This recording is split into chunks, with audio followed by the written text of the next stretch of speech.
Quando a gente estuda a Inquisição, a coisa mais importante é você voltar no tempo. Ou seja, você voltar na cultura daquela época, na mentalidade daquela época. O maior crime que nós podemos fazer historicamente é você querer julgar um acontecimento lá do passado, do ano 1200, 1300, com a cabeça de hoje, com a mentalidade de hoje. Né?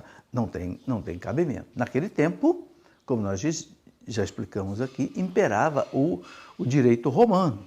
E o direito romano punia com a morte muitos crimes.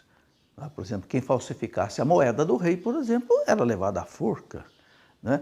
Quem invadisse, por exemplo, uma propriedade alheia sem direito, o proprietário tinha direito de levar a pessoa à forca. Enfim, era o direito romano, um direito extremamente diferente de hoje. Então a Inquisição aconteceu nesse contexto. E, como nós já explicamos aqui, né, se vivia a cristandade, a fé imperava em todos os aspectos da vida. Né? O sino comandava a vida das pessoas. Para acordar era o bater do sino, para parar de trabalhar era o sino, para voltar de trabalhar era o sino, para dormir era o sino. Enfim, por isso que nós temos na Idade Média os grandes campanários altíssimos, onde o sino ficava lá em cima. Bom, nesse contexto é que a Inquisição foi acontecendo. Eu gostaria de ler aqui uma passagem de um livro de um escritor protestante que estudou profundamente a Inquisição. Ele se chamava Henri Lea.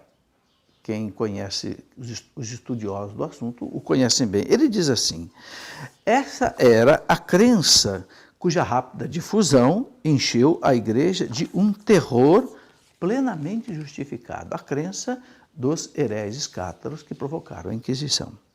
Por mais terror que nos possam inspirar os meios empregados para combatê-la, por mais piedade que devemos sentir por aqueles que morreram vítimas de suas convicções, aqueles que foram vítimas, né, desse processo todo, reconhecendo sem hesitar que, nas circunstâncias, a causa da ortodoxia era a da civilização e do progresso.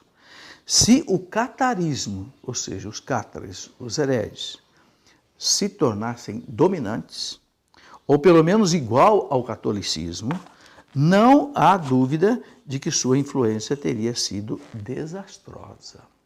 Quer dizer, um escritor protestante, Henri Lea, dizendo o seguinte: se os cátaros não fossem, naquela época, né, sujeitos a um regime desse tipo, ele coloca bem claro, a sua influência teria sido desastrosa. Tá?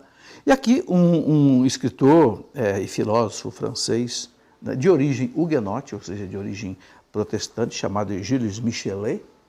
O Gilles Michelet diz assim: os albigenses, que eram cátaros na França, não eram sectários isolados, mas uma igreja inteira que se formava contra a igreja. Em toda parte onde eram senhores, destruíam e queimavam as cruzes, as imagens, as relíquias dos santos e maltratavam o clero. Então, foi acontecendo na cristandade da Europa como que um conflito entre duas igrejas.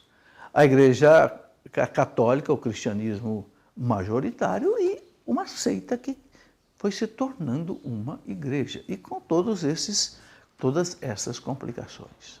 Como eu disse, muitas vezes, esses cátaros, esses albigenses, eram levados à morte pelo povo, pelos imperadores. Então a igreja, a partir do ano de 1231, pressionada pelos próprios imperadores, reis, príncipes, que viam as desordens acontecendo nos seus principados, nos seus estados, e quase que obrigaram a igreja a entrar. E a igreja, então, constituiu o Tribunal da Sagrada Inquisição, que julgava com critérios sérios, com homens sérios.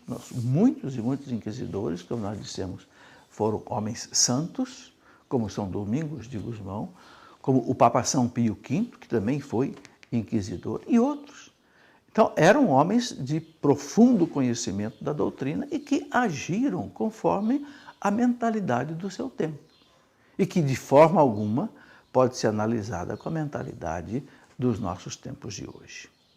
Então, esse é um assunto difícil, é um assunto delicado, e que você pode estudar. Mais uma vez eu quero lhe mostrar, para terminar esta nossa conversa de hoje, esse livro Para Entender a Inquisição. Se você quer entender com mais profundidade, com mais detalhe, está aqui uma obra que nós escrevemos com muito carinho, buscando levar, especialmente aos estudantes, esse esclarecimento.